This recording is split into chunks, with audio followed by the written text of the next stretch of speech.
And now, live from San Francisco, it's Barbara Simpson on Hot Talk 560, KSFO.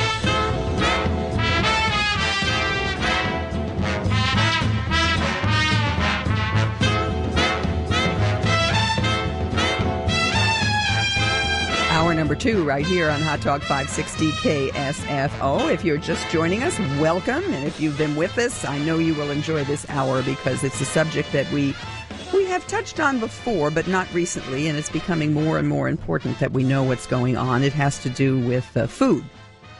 Keep our phone number handy, 808-5600. It'll get you right through to KSFO. And as you know, I'm with you Saturdays and Sundays from 4 until 7. My name's Barbara Simpson. Our guest name is Jeffrey Smith. He is the founder of the Institute for Responsible Technology. It's a leader in GMO education. They publish also the Non-GMO Shopping Guide. Mr. Smith is the author of 2 nonfiction books that were just worldwide bestsellers, and really, just alerted people to what's going on around us, because when we're talking about genetically modified foods, it's one of those things that exists. It's affecting all of us right now, and we have no way of knowing about it, except for people like Jeffrey Smith and his organization, the Institute for Responsible Technology. The books I'm talking about were Seeds of Deception and Genetic Roulette.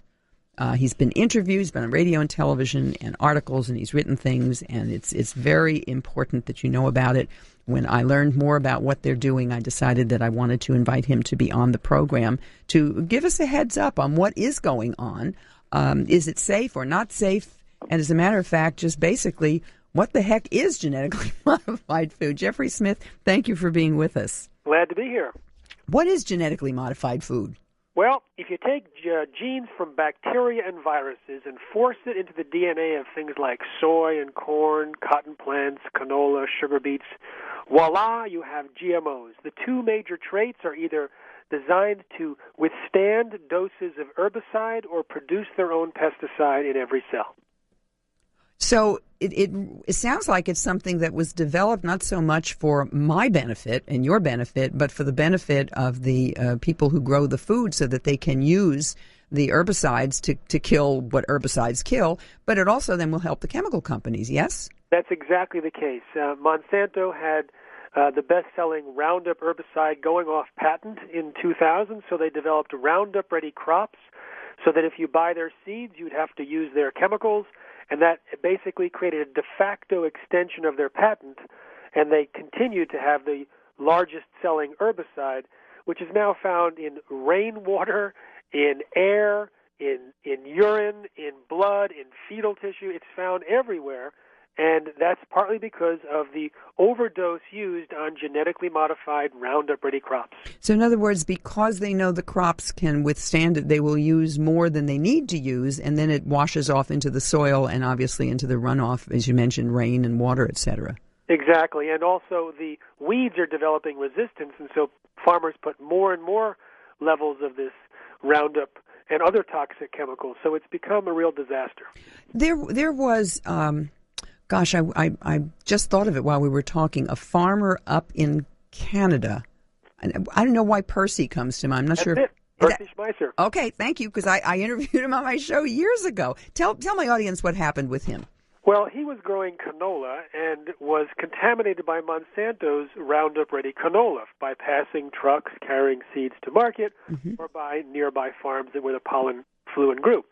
And he harvested his seeds and replanted them like he did every year for the previous 50 years, but that was a violation of the law, according to the Canadian Supreme Court. He had just replanted Monsanto's intellectual property, and it didn't matter how it got on his property. It could have been insects, wind, accidental. It didn't matter. It was Monsanto's intellectual property, so they had rights to his plants. Wow. And the ultimate outcome, I know they were going to send him to jail. I think he managed not to go to jail, but they almost destroyed his business. Well, the destroying of the business was very, very much the fees for bringing it to 3 levels of court. And that has been a serious issue because Monsanto likes to sue farmers who they claim are saving their seeds or using their intellectual property. So they've made hundreds of millions of dollars from farmers Often the farmers are completely innocent, but Monsanto has this absolute juggernaut of a legal team, and the farmers just say, I'm not willing to go up against Monsanto.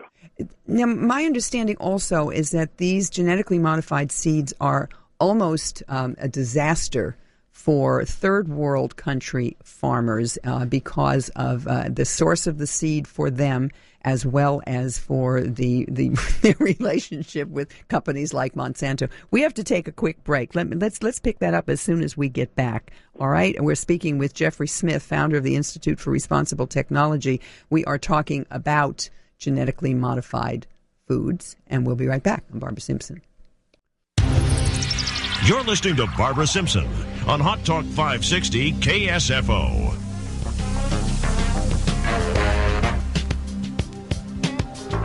Barbara Simpson here in Hot Talk 560 KSFO. We are talking with my guest this hour, Jeffrey Smith, about genetically modified foods. Jeffrey, what is the situation in third world countries where farmers historically have raised crops, saved some seeds, and then used them for the next season's planting? They can't do that with the genetically modified seeds, can they? They have to go back and buy new seeds. Well, it's actually worse than that, Barbara. If you took a look at India, the whole seed trade for cotton was taken over by Monsanto, and they forced millions of farmers to plant the genetically engineered cotton that produces its own pesticide-killing toxin called Bt toxin.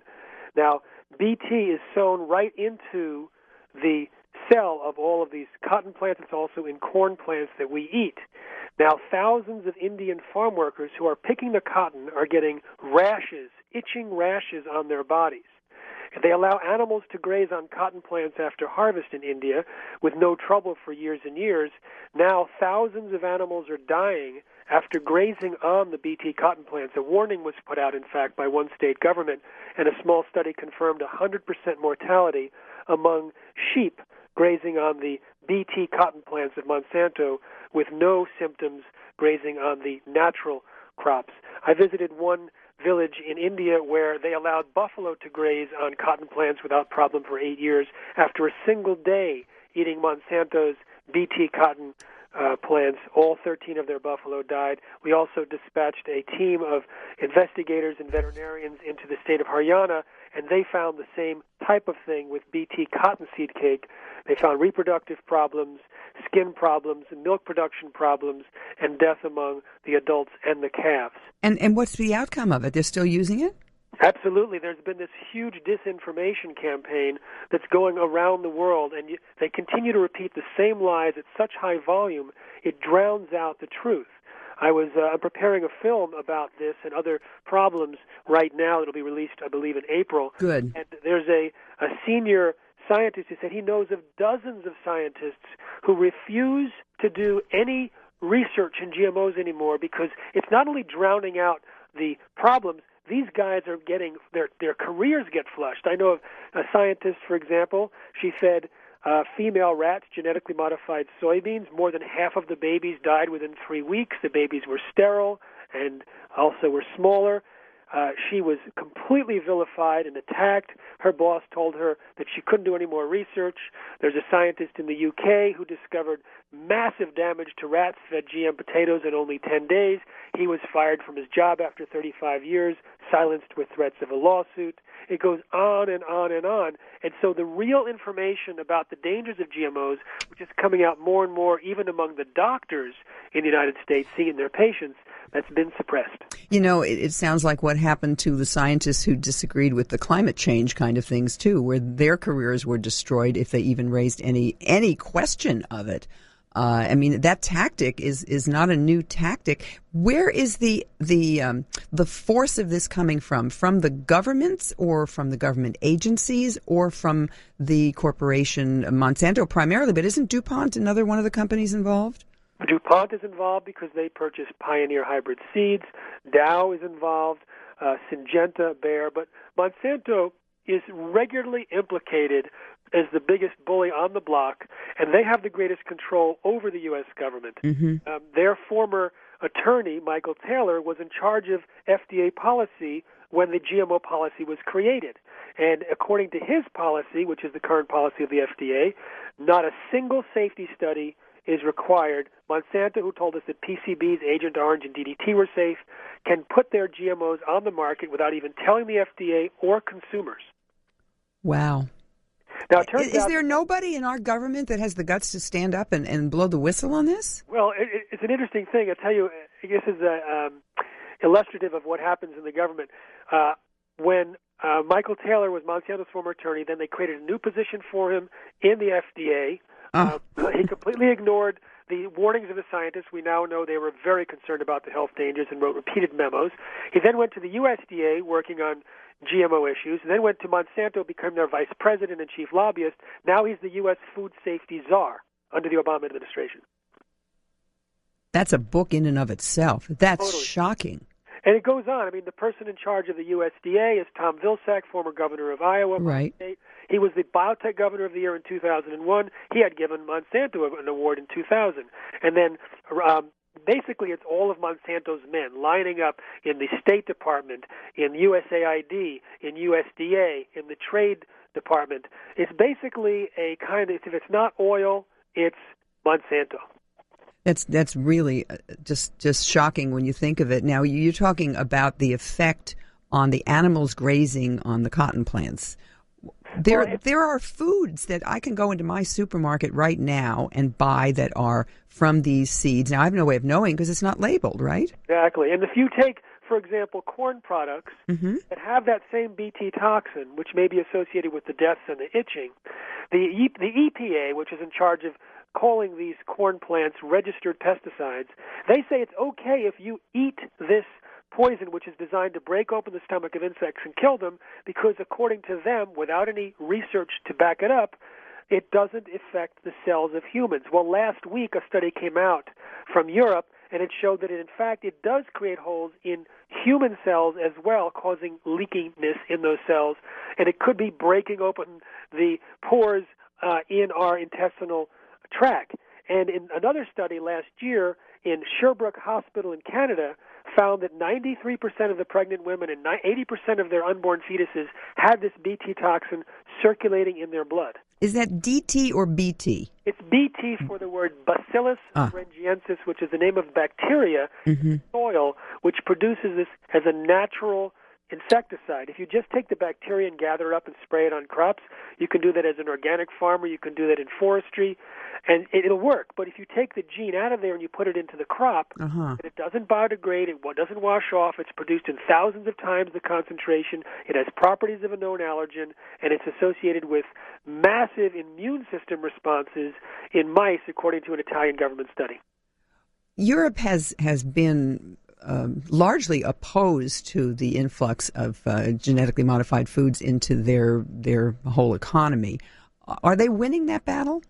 Well, the European rejection was by and large by consumers who became aware of the health dangers. In 1999, the gag order was lifted on Dr. Arpad Pusztai, who's one of the world's leading scientists in his field, and he could finally tell what he had discovered. He was actually given $3 million to figure out how to test for the safety of GMOs, and his protocols were supposed to be implemented into EU law. But when he found out that GMOs were actually dangerous and caused potentially precancerous cell growth, smaller brains, livers, and testicles, partial atrophy of the liver, and damaged immune system, he went public with his concerns and then was gagged and fired, and they never implemented his protocols.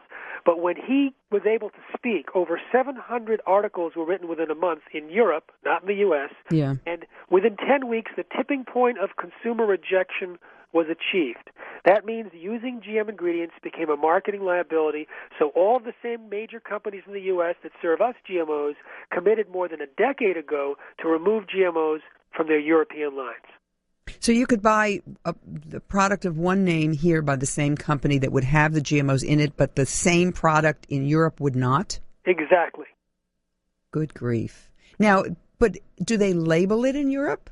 This is a very good question, and it's extremely relevant for California right now. I understand that. Yes, in Europe, they require labeling. In the United States, they do not. The FDA is officially mandated to promote biotechnology, so they ignore the desire of 9 out of 10 Americans who want labeling to support the economic interests of 5 biotech companies.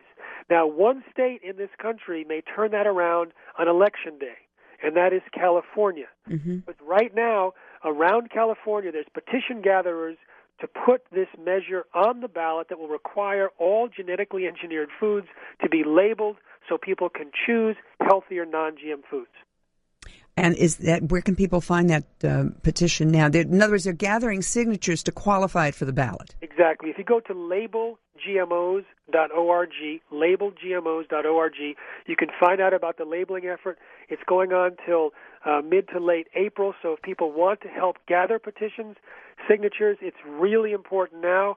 You see, we know that Monsanto has been convicted of lying, of poisoning people. It's all on record, and we know that they mount disinformation campaigns all over the world. Mm-hmm. So we expect a multi-million-dollar disinformation campaign to try and get Californians to vote against their best interest and to try and pretend that GMOs are safe and needed to feed the world, even though we know for sure that that's not true. I can, and I mentioned this to my audience earlier, that I understood about the gathering of the signatures for the petition, and that's one of the reasons why I wanted to have you on my program today, to sort of give my audience kind of a head start on what they're going to be getting into, because if in fact this thing does qualify, we are going to be drowning in high-priced PR campaign to tell us it's all a bunch of nonsense. Absolutely. So what I want to say is this: they're going to try and march fake people up in front of you to say everything's okay, you don't have to worry your little head over it. Well, I'll tell you that the FDA's own scientists said that GMOs could create allergies, toxins, new diseases, and nutritional problems. That the American Academy of Environmental Medicine, after reviewing the health risks of the animal feeding studies, showed that these animals had reproductive problems, immune system problems, accelerated aging, organ damage, gastrointestinal problems, and they specifically called for all doctors in America to prescribe non-GMO diets to everyone and asked for labeling. But, of course, the U.S. government has not gone forward with that. Now, I was thinking, as you were talking about all of these effects on the body, you mentioned the gastrointestinal. There seems to be an epidemic of gastrointestinal problems around. If you just look at the over-the-counter medicines that are sold, to say nothing of what's done by prescription, if you look at the rise in autism, which they really don't know for sure what's causing it, something is going on that is affecting people far more than we normally have been affected.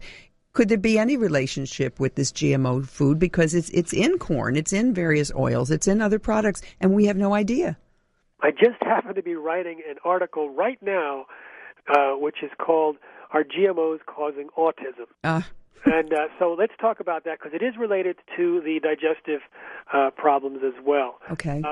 There was a scientist named Dr. Huber who was giving a talk summarizing the findings in animal feeding studies, the behavioral problems and the physiological problems. And a doctor walked up to him afterwards and said, "These are the same problems I'm seeing in autistic children." This doctor had been studying autism his entire career. And one of the problems was massive problems in their digestive tract. So many autistic kids have permeable guts and digestive issues. And if you look at the animals fed GMOs, they too have altered architecture of their gut walls. They have imbalanced gut bacteria. When you talk to butchers and slaughterhouses, they find ulcerations and inflammation in the stomach of pigs. They find the intestines in the United States, you can't use them as sausage casings anymore. Really? Because they're too thin and corroded, so they have to import sausage casings from New Zealand.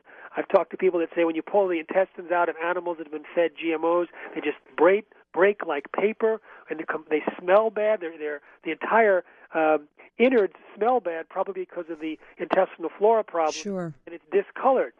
Now, the animals also fed the GMOs in various experiments and farm situations were antisocial, nervous, anxious. They were cannibalistic. Some wandered around like they had Alzheimer's and didn't eat and died. And that invariably, when I talked to the veterinarians and farmers who described these experiences, when they switched to non-GM feed, the exact same type of feed, the only difference was it was GM first and non-GM second, the behavioral changes go away and the animals get healthier. So that's going to be in my new film, these testimonies by farmers, veterinarians, and medical doctors. You know, it's interesting that they were able to find non-GMO feed. Oh yeah, there's a whole problem about that. There's an industry out there. You have to pay a little extra for it because the GMOs have taken over the grain chain. So if you just bring it to a normal elevator where the grain is stored and sent, that's going to be mixing GM and non-GM. So anything that you have that has a corn derivative or a soy derivative, it's going to be GMO unless it says specifically non-GMO or organic. Wow. I'm going to put you on hold, and we're going to continue this right after a quick pause here. And when we come back, I'm speaking with Jeffrey Smith, the founder of the Institute for Responsible Technology. We're talking about GMO foods, and he's working on a movie. I can't wait to see that. But I want to talk to him about organic foods, because a lot of people are buying organic. Does that automatically mean it is or isn't GMO? We'll find out about that. Get your questions, too, right here on KSFO.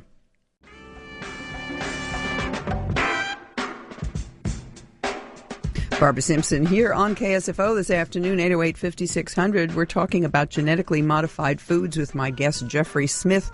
He is the founder of the Institute for Responsible Technology. Their website is responsibletechnology.org, and Twitter him at Jeffrey M. Smith.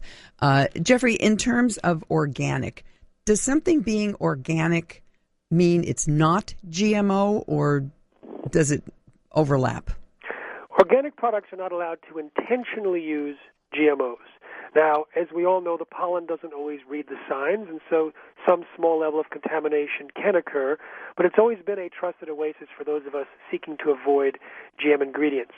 There is a new verification program called the Non-GMO Project, and that actually requires testing to see if there's levels of contamination beyond that which meets their standard. And so in our non-GMO shopping guide, which is at nongmoshoppingguide.com, we require products to have been verified by the Non-GMO Project in order to be listed. That gives a confidence to the consumer that their claims of non-GMO are fully met. In terms of what's available right now, is it possible for a family to feed itself on non-GMO food products? Oh, yeah. There's thousands of products listed in the guide, and there's also products, of course, that are organic that may not be listed. Yeah. And there's also products that don't contain the at-risk ingredients. So here are the 9 genetically modified food crops: soy, corn, cottonseed oil, canola oil, sugar from sugar beets, Hawaiian papaya, a little zucchini, crookneck squash, and alfalfa used as hay for animals. There's also bovine growth hormone, which is a genetically engineered drug injected into cows to increase milk supply. Right. That increases the amount of a cancer-promoting hormone called IGF-1 in the milk. I was told by a former Monsanto scientist that 3 of his colleagues were doing safety studies on the milk from cows treated with their drug, and they refused to drink milk thereafter unless it was organic. One bought his own cow because of the IGF-1 increase in the milk. Well, I remember when the BGH became at least more public and people started knowing about it, there was a huge battle because some dairies wanted to label their products non-BGH,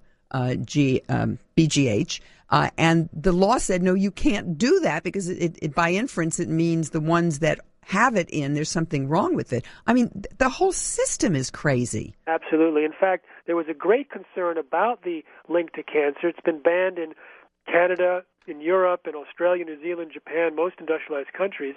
And when it was introduced in the United States, a certain type of breast cancer shot up 55 to 60%, perfectly in correlation with the introduction of the drug. Now, as we've been educating consumers about the link to cancer and other problems of the milk from treated cows, it's been now banned by Walmart's milk, by Starbucks, Yoplait, Dannon, most American dairies. So we see a tipping point in action right now against the genetically modified drug. This may be a question out of left field. What's your opinion of well, no, let's not go there now. I think I don't want to complicate things even more. Let's get Orlean in here. In Santa Rosa has a question for my guest, Jeffrey Smith. Orlean, go ahead. I'm so glad you are talking about this. I met you in person, Jeffrey, when you were here in Sonoma County when we were trying to have a ballot measure to stop this in our county. And I read your book, and was so impressed back then. Do you have a question, Orlene, please? My question is, are there other counties throughout our nation who have tried to have some kind of a moratorium against this, and have they been successful? Very good question. Take your answer on the air. What about that? You mentioned the drive to have an effort here in California to have a measure on the ballot. And in fact, there was a move in the Sacramento legislature to try to get a law passed just recently, and it died in committee. So there is the pressure against it on the usual system. What about in other states, Jeffrey? Well, there's both. The caller was also asking about banning GMO planting, and it's been banned in Marin County by ballot initiative. It's been banned in Santa Cruz by county supervisors there, and also Trinity County. Good. I'm testifying on Friday in Connecticut, in Hartford, at the State House, giving a press conference there. They have a labeling law that they're floating there. There's one in Vermont. This year there was a total of 19 introduced, but generally Monsanto's minions are able to strike it down in early stages. And as you say, in California, there was a bill to require labeling of genetically engineered fish, which never made it out of committee, which was really sad because most people do not want to eat the frankenfish, and they don't want the frankenfish introduced into our waters. I mean, these things might wipe out natural salmon if they escape. What is a frankenfish?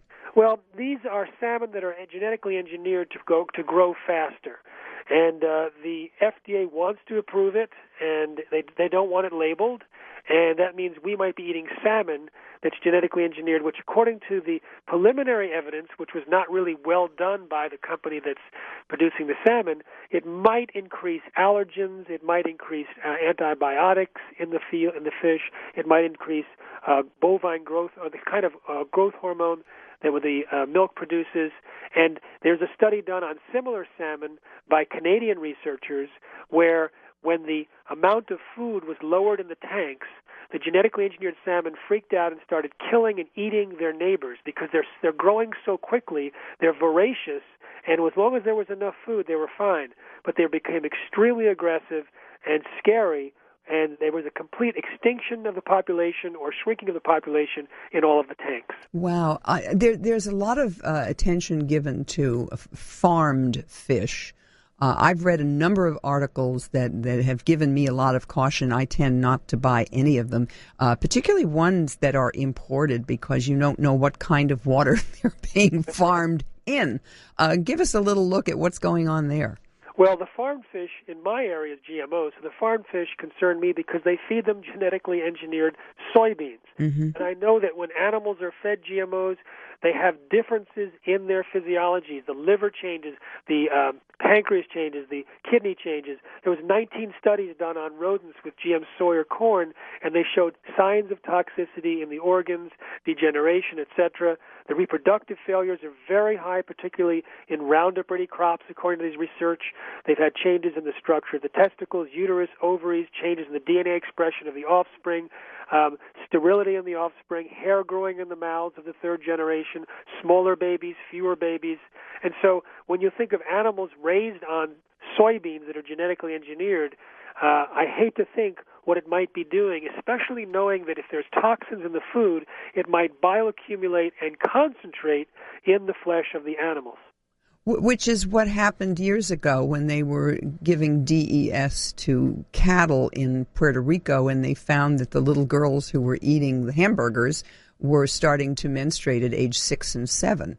It went from the cow to the people and affected them in dangerous ways. So it's not unheard of that this could happen. It was warned, actually, by the Center for Veterinary Medicine in the FDA. We know that from documents forced into the public domain by a lawsuit, where that center said there are unique risks of from milk and meat of animals fed GMOs.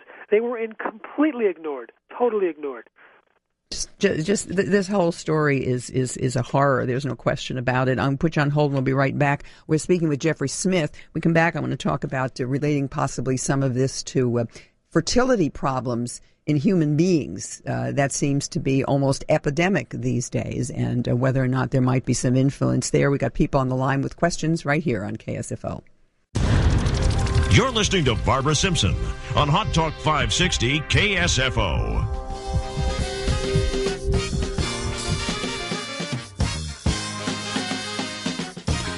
KSFO right here, Barbara Simpson right here, 808-5600 right here, and also with me right here is my guest, Jeffrey Smith. And by the way, he mentioned the non-GMOshoppingguide.com, and you go to that and you'll find lots and lots of information about products that are non-GMO products. Jeffrey, I posed this thought just before the break. Has this had any effect on what seemingly is another epidemic of infertility in this country? I mean, the whole business of surrogate parenting and all of the implantations has just boomed because there are so many women who can't get pregnant. Do you think there's any relationship with this? I personally think it's very, very connected. A scientist told me that in the past, where there was one fertility clinic, now there's 14. Right. There's many reasons why it might be. The Roundup residues in the Roundup Ready crops has been shown to be linked to reproductive disorders, endocrine disruption, fewer sperm, abnormal sperm, killing placental cells in humans. A whole host of the whole production of estrogen can be dismantled by it, and it's also connected to birth defects. On top of that, Roundup Ready crops have deficiencies in certain nutrients, which are important for reproductive success. And a lot of animals can have premature deliveries, miscarriages, and birth defects as well. Now, there's also a new organism that's now associated perhaps with the high concentrations of Roundup. And I say perhaps because it was all supposed to be secret. It was leaked in a letter sent to the USDA Secretary Vilsack, and I happen to know all about it, so I'm able to talk about it because of a leaked document. A completely new organism the size of a virus.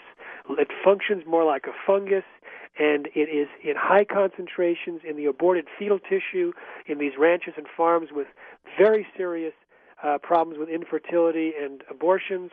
It's also found in high concentrations in the plants that have been treated with Roundup. And so there's a very big concern that this new organism, which is still being studied, might be promoted by Roundup, be in high concentrations in Roundup Ready crops, and linked to infertility and miscarriages. And you mentioned something, and gosh, can you stay over the top of the hour? Sure. Okay, because I've got a lot of people who want to talk to you, and I keep coming up with more questions while you're talking. Have they done any tests on what changes in the vitamin values of foods? In other words, we know, for example, supposedly how much vitamin C, vitamin A, vitamin whatever is in an apple or a carrot or something. If it is a GMO crop, have they done similar studies so that you know you're getting exactly the same vitamin content in a regular carrot or this GMO carrot? Definitely not. Most of the GM crops are sprayed with Roundup. Now, Roundup was originally patented as a broad-spectrum chelator. It's the molecular equivalent of hugging and never letting go certain nutrients. And so basically you have selenium and manganese and all basically the full range of nutrients unavailable. Even though you may test the food and it's present, you won't be able to assimilate it. But also the very process of genetically engineering the crop creates massive collateral damage, and it could increase or decrease very important nutrients. So, for example, in corn, there's a production of a completely new allergen that was never in corn before. In soy, there's a 7-fold increase of an existing allergen. There's a doubling of an anti-nutrient which blocks the absorption of certain nutrients. There's a reduction in protein and phytochemicals and a essential amino acid. So all of these changes are kind of the background noise that are not properly tested before these crops get put into our food supply. Sounds like, would they call them frankenfoods? I can understand why. Let's go to Ann in Berkeley. A question from my guest on KSFO. Ann. Hey, good afternoon, Barbara, and thank you for having him on. You're welcome. I kind of have a two-parter question. One is could GMOs be part of the background or base for unleashing the war against raw milk? Because so many people are resisting regular milk. Could that be part of the ban on trying to take out raw milk from which is what's the other question, and then we'll take on the air. And the other question is, are GMOs used in medicines? Good question. Thank you for that. Actually, she touched on something that I had in my notes that I wanted to ask you as well. What about this business? What are your thoughts on raw milk? I happen to be in favor of it. I grew up back in New Jersey. We lived in the country. A neighbor had a farm, and they had chickens and they had cows, and they sold the milk right from the cows. And knock wood, we had a very healthy family. You can get poisoned by anything if it's not properly treated. What do you think about raw milk? Well, I know a great deal about raw milk, and I think that the FDA has been manipulated here by the industries it's supposed to regulate, and I think that's the standard, unfortunately, for the FDA. Because I'm not an expert in raw milk, I don't like to give the details that I know. I mean, I attend a lot of conferences about food, and I hear the experts, but I've been spending 16 years on the GMO side. Yeah. So I'd rather talk about that. But I can say this, that the link between raw milk and GMOs is really the incompetence of the FDA to do proper evaluations and to protect us. And this I've studied very carefully, and I can tell you right now that the FDA was hijacked and continues to be hijacked by these companies and is not working in our best interest. In fact, one former FDA commissioner said, what really bugs me is that people think the FDA is protecting their health, and it doesn't. Yeah, and I think it's also an issue in terms of the raw milk is just an issue of power and control to show that they can put the fear of God into these small farmers that are just trying to survive with their businesses. We have had so many instances of people being poisoned or gotten sick from imported strawberries or cantaloupes or watermelons or God knows whatever, wherever, spinach. It can happen anywhere. And to say that raw milk as a whole, which is what people drank before they had pasteurization, if it's clean and well done, it's not going to kill you. The whole industrial agriculture also has control over the regulatory agencies. Yeah. One former FDA person said that the regulatory agencies in Washington have done everything that the big ag has asked them to do and told them to do. When I was talking to a top FDA person in the GMO department, I mentioned that the only human feeding study ever published showed that genes inserted into soybeans can actually transfer into the DNA of bacteria living inside our intestines, and that these folks had Roundup-ready gut bacteria, suggesting that long after we stop eating GMOs, we may have these foreign proteins produced continually inside our gut. You know what she said? She said quietly to herself, new information. Wow. Well, it wasn't new information. It was published studies. She was supposed to be the one in charge of looking at this stuff. She had no idea that there had even been one human feeding study. Speaking of these things in your gut, is this also related to the huge increase in irritable bowel syndrome and all of these intestinal illnesses that I don't know whether they're just doing more advertising about it now or whether it really has increased to the point where they can't not talk about it? Not only do I think it is a close correlation, in fact, when GMOs were introduced, inflammatory bowel disease rose 40%. But when I give talks to doctors, like I did in San Francisco at Andrew Weil's Integrative Medicine Conference last May, doctors come up to me after the talk and say, this discussion of the Bt toxin causing distress along the walls of the intestines, this talk about possibly turning our intestinal flora into living pesticide factories, this is exactly the kind of thing that explains why we've seen an upsurge in gastrointestinal problems since 1996 when GMOs were introduced. Can you undo the damage that's been done to you? I mean, if for example, well, just take me. I'm sure I've eaten some of this stuff along the way and not knowing about it at all, and perhaps that's going on in my body and my listeners' bodies. Can we do something to make it go away, or are we stuck with the results of it forever, even if we change our diet to non-GMO? Well, two pieces of good news. First of all, in the rat world, they fed rats genetically modified soy for 8 months. They had damaged liver, pancreas, and testicles, including young sperm cells. But when they switched the same animals for a month and put them on non-GM soy, many of the problems started to reverse. More importantly, with animals and humans, the farmers, veterinarians, and doctors have reported, and I have it in my coming film, when the people and animals get off of GMOs, they get better. And I was looking at footage today of a doctor that basically says she has a 100% success rate dealing with dietary interventions with her patients, and the number one intervention is to get them off of GMOs. That makes the big difference. That is really good news. We'll take the other half of our last caller's question after, because you said you can stay with us over the top of the hour a little bit, and I want to bring up the question she asked about, is it in medicines? But let's get Rob in San Ramon on the line with a quick question now. Rob, you're on KSFO with Jeffrey Smith and Barbara Simpson.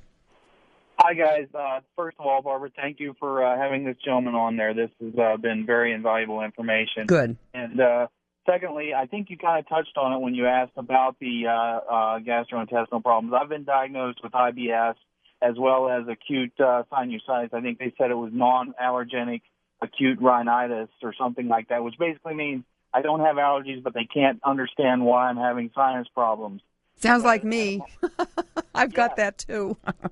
and in doing my own research, I have thought seriously about going gluten-free and or lactose-free, but now I'm wondering, is there overlap in, meaning if I go gluten-free, can I also do non-GMO, or should I do one over the other, and what do you think about that? Take your answer on the air. Thank you for that question, Rob. I appreciate that. Jeffrey, can you address that?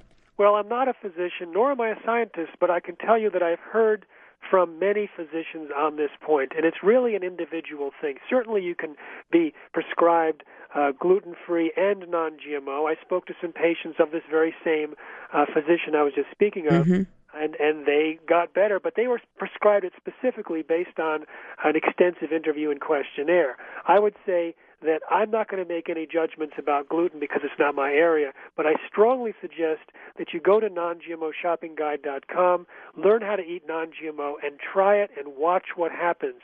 And I've been asking people now to send me reports about what's happening when they switch to non-GMO, and it's amazing. It's dramatic. And that's part of the problem with the kinds of problems that Rob is having. I mean, he mentioned the sinusitis. That's something that I've been dealing with for years and years, and trying to figure out what causes this to happen and how do you treat it and what medicine do you use and all of that. And the truth is, you go to the doctor, they don't know either. Right. They really don't. I mean, they can treat the symptoms, but they're not treating the cause, and that's the biggest problem that we have.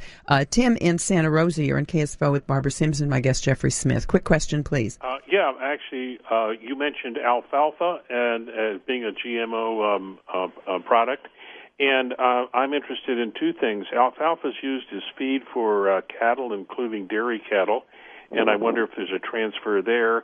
And secondly, even organic farmers use it as a fertilizer for plants, either directly on the soil or in a compost tea. So is there theoretically a transfer there? Good questions. Thank you for that. What about, let's take the first one in the alfalfa for feed. Well, we know that they have found the DNA of genetically modified feed in the milk of cows. They tested that with soy and corn. They haven't yet tested, as far as I know, alfalfa. We do know that the alfalfa, when sprayed with Roundup, which is the purpose of Roundup Ready alfalfa, has a dramatic reduction in nutrients. And so we would expect the animals might have disorders or diseases associated with that if that's a high part of their diet. Mm-hmm. Yes, the organic dairy industry is very concerned about the use of genetically engineered alfalfa because alfalfa can spread in the wind. It's a perennial, and it's very, very easy for it to contaminate all the alfalfa in the United States. So it was a disaster for organics when it was approved by the Obama administration this last year. Can it be undone? I mean, if tomorrow they had a law that said, well, at least you have to label it, or you can't do it at all, the damage is out there. I mean, if the seeds are blowing in the wind and you have no idea where they land, et cetera, can we? You can reduce the impact dramatically, hugely, but you cannot eliminate the self-propagating pollution of our gene pool. The genes already released can outlast the effects of global warming and nuclear waste, and according to their consultant, Monsanto wants to genetically engineer 100% of all the commercial seeds in the world. They want to replace nature. Good grief. They really think big, don't they?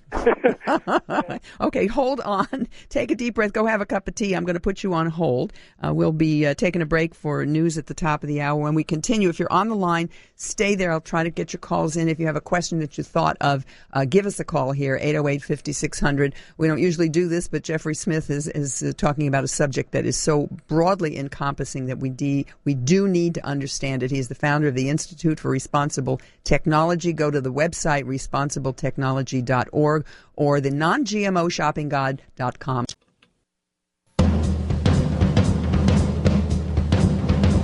And now, live from San Francisco, it's Barbara Simpson on Hot Talk 560, KSFO.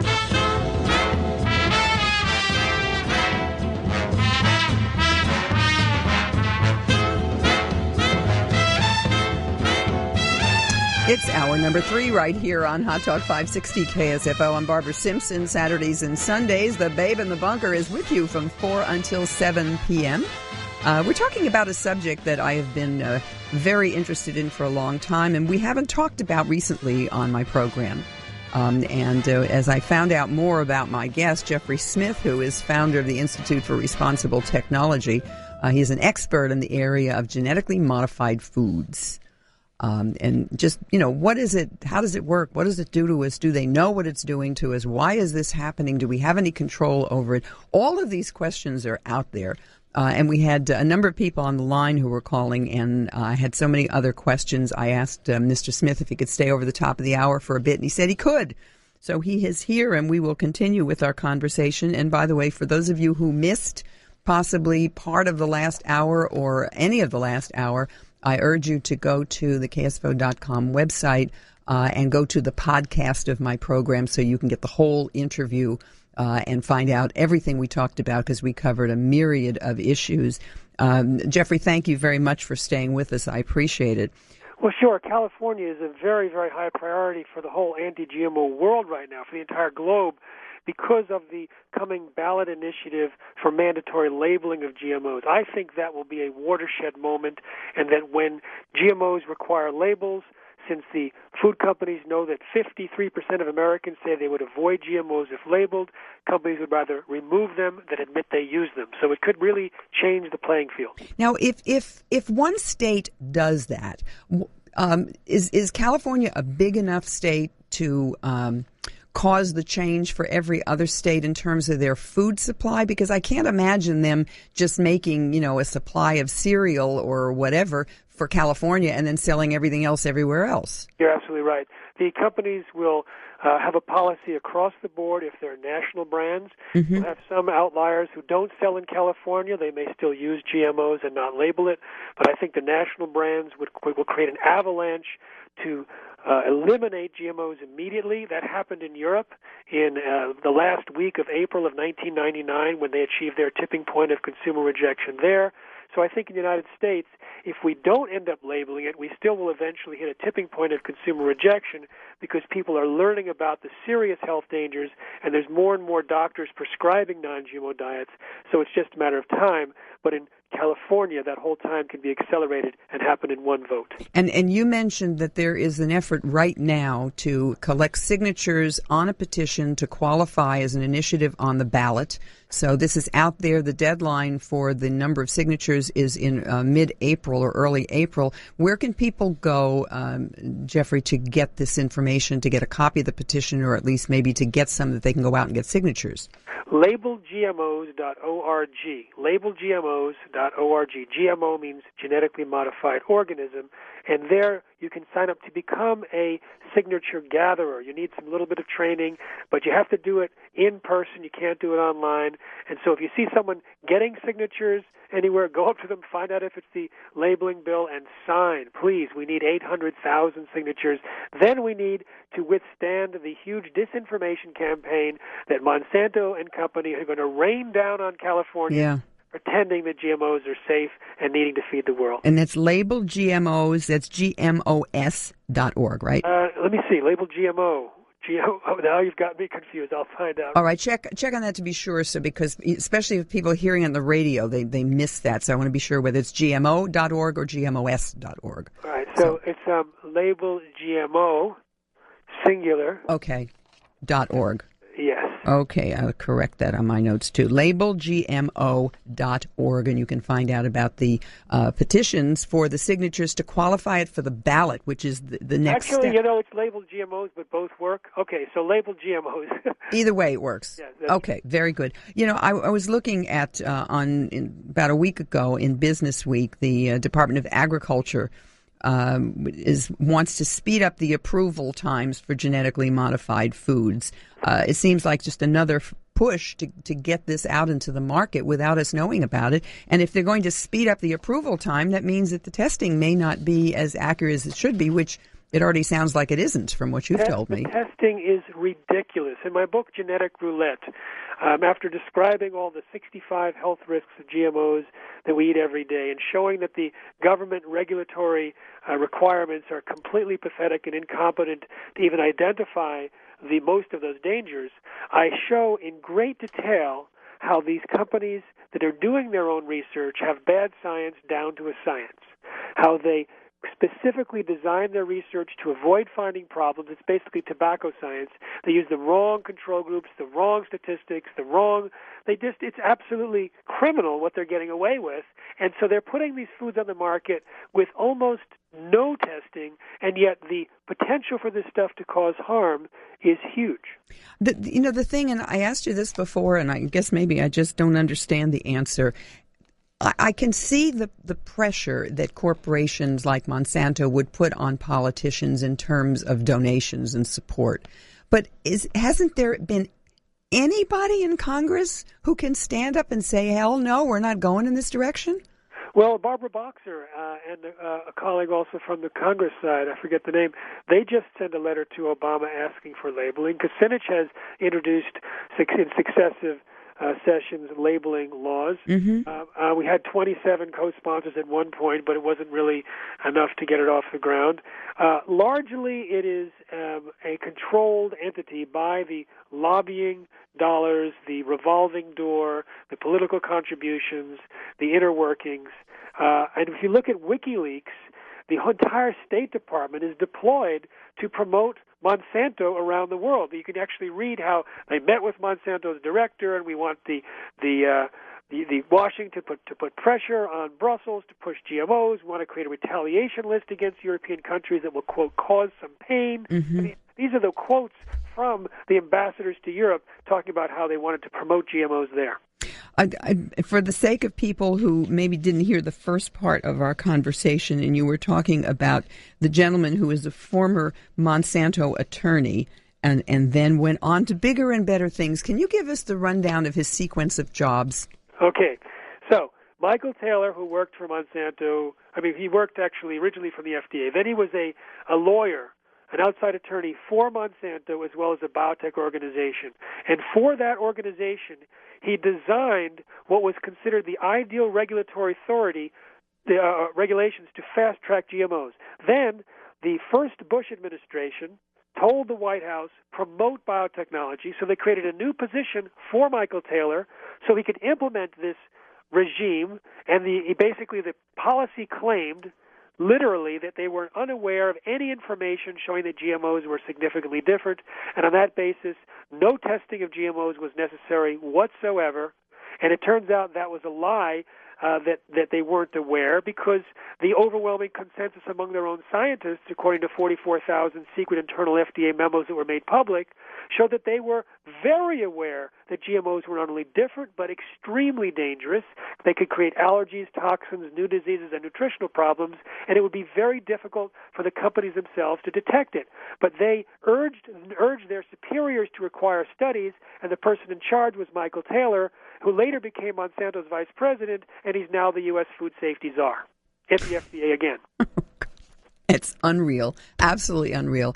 Our caller before Tim asked the question about the alfalfa, but he also raised the issue of using alfalfa as fertilizers, that are organic farmers possibly using the GMO alfalfa as a fertilizer, and then it would get into the quote, organic plants. Is that a logical sequence? Well, yeah, you have to be careful when you mix and match between organic and non-organic. For example, the manure from chickens can contain the Roundup residues, so they put chicken manure on crops, and it can all of a sudden have the Roundup on it. If you have anything that mixes and matches, you don't necessarily know the biology and what can cross over and what can have an effect. It's basically, someone said about soil organisms, it's not rocket science. It's much more complicated. We had the caller earlier, Anne, in the second part of her question was, are the GMOs in medicines? In other words, prescription drugs as well as over-the-counter. Yes, they use genetic engineering to create some vaccines. It's used in the new type of insulin. It's called Humulin.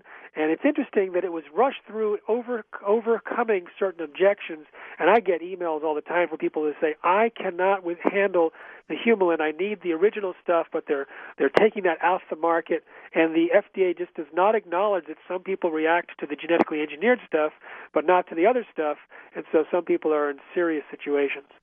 You mentioned the vaccines. Now, that brings up a whole other area of thought. I'm not an expert at vaccines, so I probably will just say, but GMOs are my area. Okay, I won't go there, but I mean, that's a subject we've touched on before, too, with obviously what vaccines may or may not do, what the additives may or may not cause. But as you said, Jeffrey Smith, we won't go there right now. One other area that interests me, we're talking about farm animals, chickens and cows and pigs and sheep and goats, etc. What about our pets? This is a very important question. There's a top veterinarian in this country named Michael Fox. He has a syndicated column that's read by circulation of 12 million. He's written 40 books, and he's a friend of mine. And he just wrote a guest blog for our site, which is responsibletechnology.org, and we'll put that blog up soon.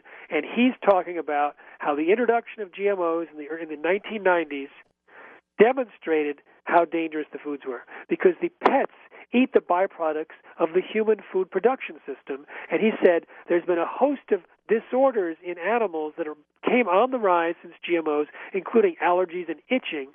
And when he takes those animals and puts them on organic feed, those problems go away. Wow. Because I have had lots and lots and lots of animals in my life, but I must admit that the last few that I had, I started having different kinds of problems with them that I'd never encountered before. And it didn't occur to me, about what their feed might be doing to them. Yeah, I was watching some footage today of someone that said that the dog breeder was having problems with the coats of the dogs. He switched to non-GM feed, and the animals got better. She had the same problem with cats. I spoke to a pediatrician that also said the babies and the pets are having the same new diseases now. She thinks it's GMOs. And one thing that I think you'll find very interesting, when given a choice, so many different types of animals will avoid GMOs. Pigs, cows, geese, elk, squirrels, raccoons, mice, rats, buffalo, dogs. When given a choice between GM and non-GM, some will exclusively eat a non-GM. Are pet foods labeled? No, absolutely not. So for pet foods, you have to either buy products that are on the non-GMO shopping guide, are organic, or don't use the at-risk ingredients. On our shopping guide at nongmoshoppingguide.com, it's also an iPhone application called Shop No GMO. So you can have it right on your iPhone or iPad, Shop No GMO. You can read the at-risk ingredients, the derivatives primarily of soy and corn, which are so omnipresent, and look for products that don't contain that. And certainly call your pet food company and call your food companies and tell them you are seeking non-GMO foods. Let them know that the revolution has started. That's just amazing. That really is amazing. I mean, it's a whole area that people don't think of, and yet when you see how many sick animals there are, and with the skin and coat problems, to say nothing of cancers. I mean, I'm just amazed at the number of animals that have had cancer. I had dogs all my life, and it wasn't until the last dog that I had, who was just a young puppy, who had cancer. Yeah, it's like that. Right now we're facing epidemics that have never been existing, like food allergies. Soon after GM soy was introduced to the UK, soy allergies skyrocketed by 50%. We know there's many reasons why genetic engineered foods might be causing this increase in food allergies, yet no one is looking to see if it's the cause. Wow, it's astonishing. Let's go to Joanne and Martinez. Joanne, you're on KSFO with Barbara Simpson and my guest, Jeffrey Smith. Go ahead, please. Yes, I have a great niece who works for Monsanto down at Fresno, and they raise a lot of their products up someplace around Woodman, and she goes out. She has a doctorate. She went straight through college, her master's, and then her doctorate, and got a grant from the government for it. She studied in Chile, too. But anyway, she thinks it's great. They go out and they... Wait, she thinks what's great? This GMO stuff. Okay, but she's a scientist working for the government in that field? No, she's working for Monsanto down at... Oh, okay. Well, that figures then she would think it's great because her job depends on it. But they go out to the farm. They've got 2 or 3 girls her age, and they go out to the farms and try to talk to the farmers, and they're giving them a plot 30 by 60-ish, and then they plant the plants for them and everything and go back and see how they like them and all that stuff. Yeah, and she's a farm girl from Wisconsin, born and raised on a farm. Okay, thank you for that. Are you aware of Monsanto doing that, Let me share Jeffrey? a story that I had of someone who used to work for Monsanto, who's from California. He's currently a chiropractor named Kirk Azevedo. And he was recruited by Monsanto back in the late 90s and decided that he would read the words of their CEO, Robert Shapiro. And that's what convinced him to join the company, because there were glowing words about helping the world through genetic engineering. Right. During his employee orientation meeting, he stood up and waxed philosophical about how he would save the world and all these things. He was pulled aside later by a vice president who said, wait a minute, what Robert Shapiro says is one thing. What we do is something else.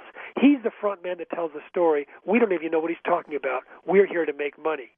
Then Kirk found out that the process of genetic engineering is so unpredictable that it can create these new, uncharacterized, potentially dangerous proteins in the crops, and that's exactly what had happened in cotton that he was supposed to be selling, and the cotton seeds from Monsanto's trial were being sent to a dairy right down the street. So he was realizing he could be drinking the milk from cows eating this stuff that could be dangerous.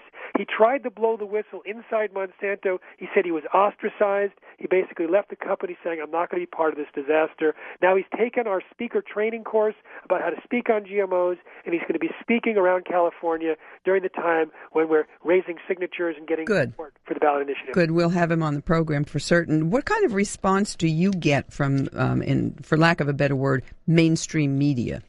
Well, I was on Dr. Oz. I was on Martha Stewart. I'm around the world. I've been on primetime interviews all over.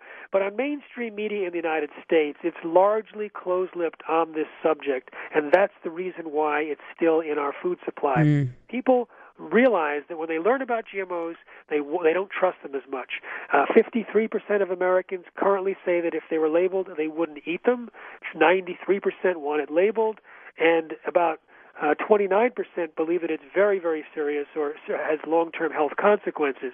And yet, very few people even know which foods are genetically engineered, and many don't even know that they've ever eaten a GMO in their life, and that's the problem of mainstream media. Yeah, exactly. I mean, you're not going to get the information from them, that's for sure. Let's see, we have Ann calling in from San Francisco. Ann, you're on KSFO with my guest, Jeffrey Smith. I'm Barbara Simpson. Thank you, Barbara.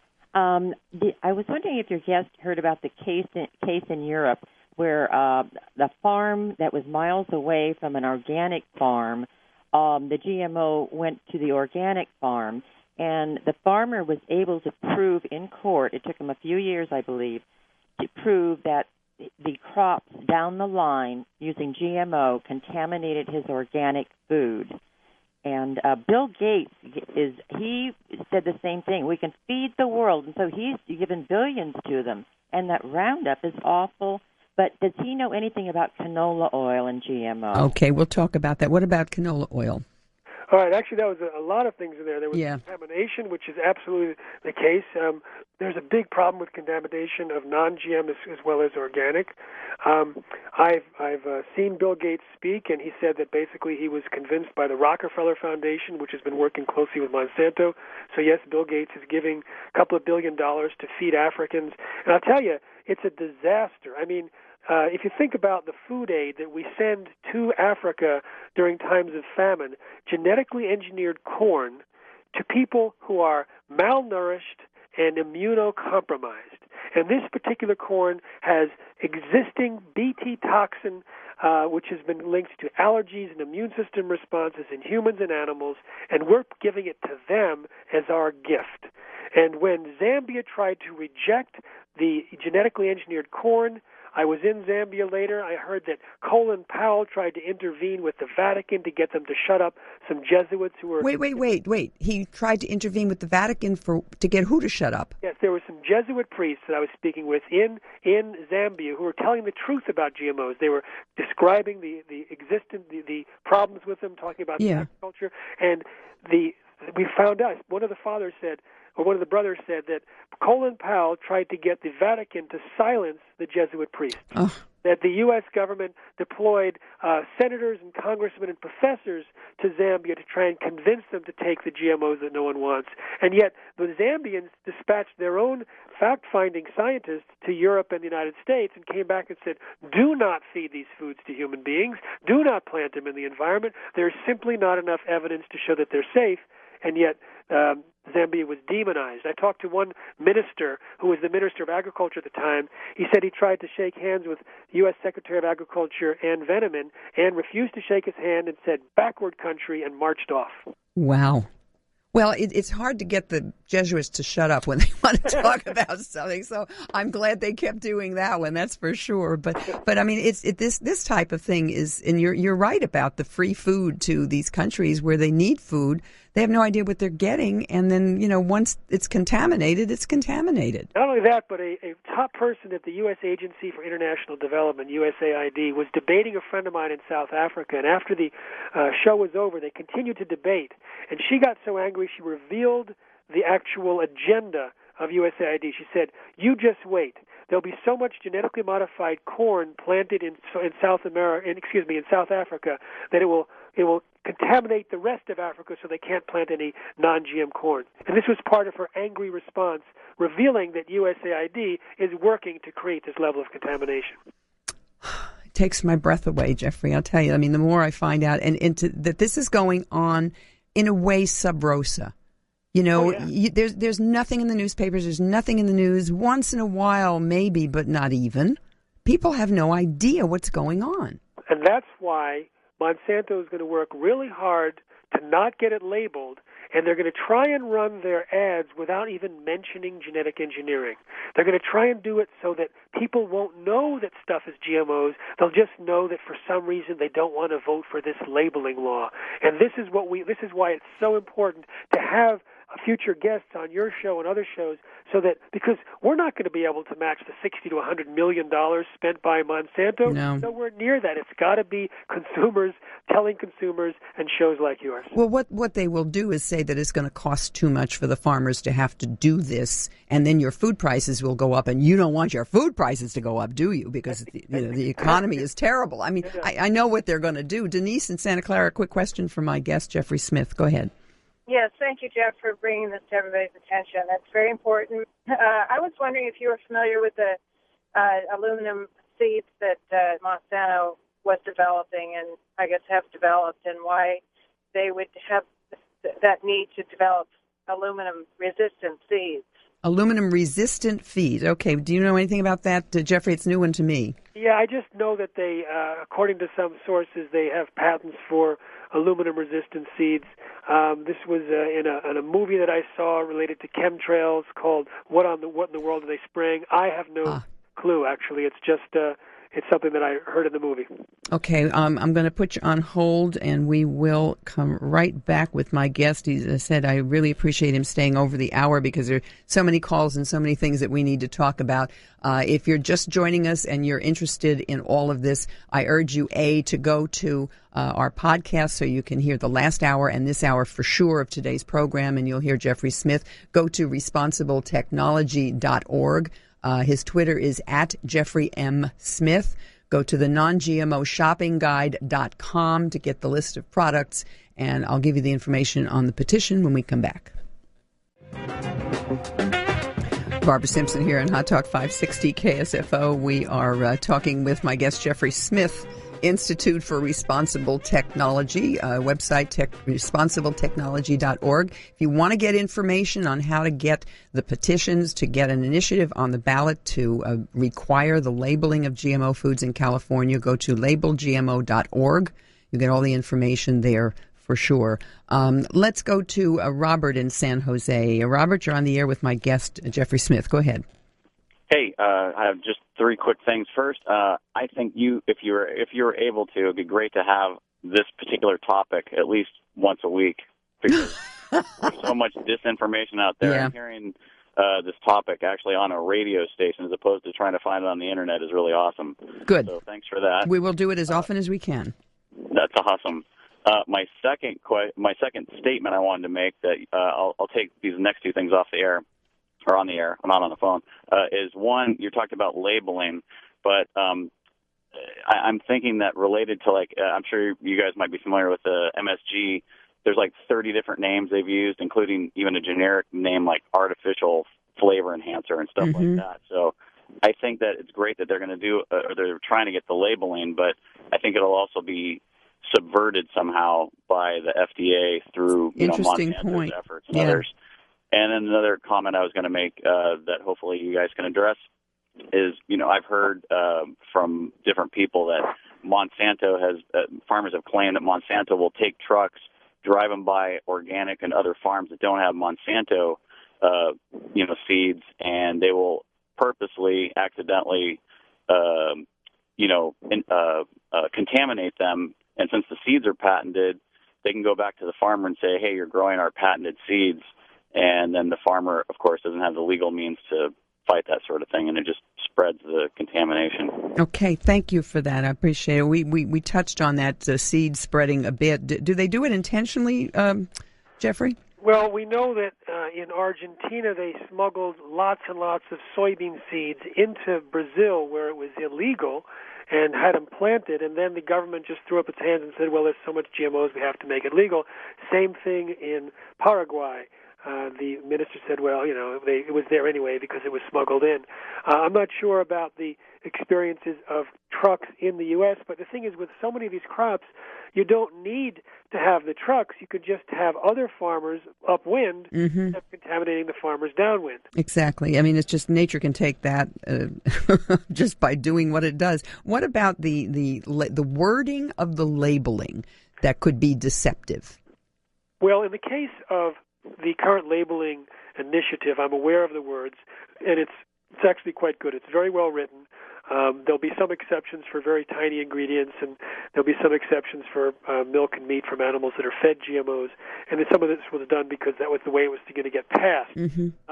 But I think it's going to say, made with genetically engineered ingredients, and it'll be according to what we wrote, not according to what Monsanto writes.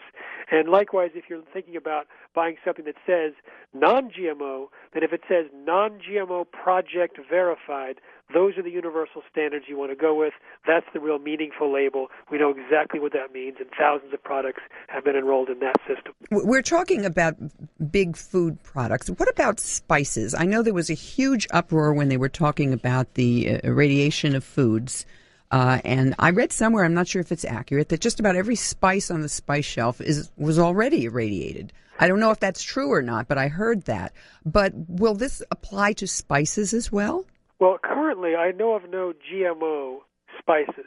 However, if we're not vigilant, all of it will become genetically engineered. The biotech industry wants to genetically engineer Ayurvedic medicinal herbs. There's basically, I think, between 100 and 200 different species have been field trialed in more than 50,000 U.S. field trials and field trials around the world. And there's no laws to protect us from importing genetically modified spices if another country happens to introduce it. They don't have to tell us. So we've made this complete porous, hands-off abdication of regulation in the U.S. It means that we can get GMOs from all over. And even we know of a genetically engineered tobacco designed to create more addictive nicotine that was smuggled into Brazil and grown there, and even the growing of it caused dizziness among the people that were tending it. Then it was placed into cigarette packs in the U.S. to create more addiction by the population. Which cigarettes? I don't know of the names of which cigarettes. Are they on the market now? No, this was many, many years ago. Oh.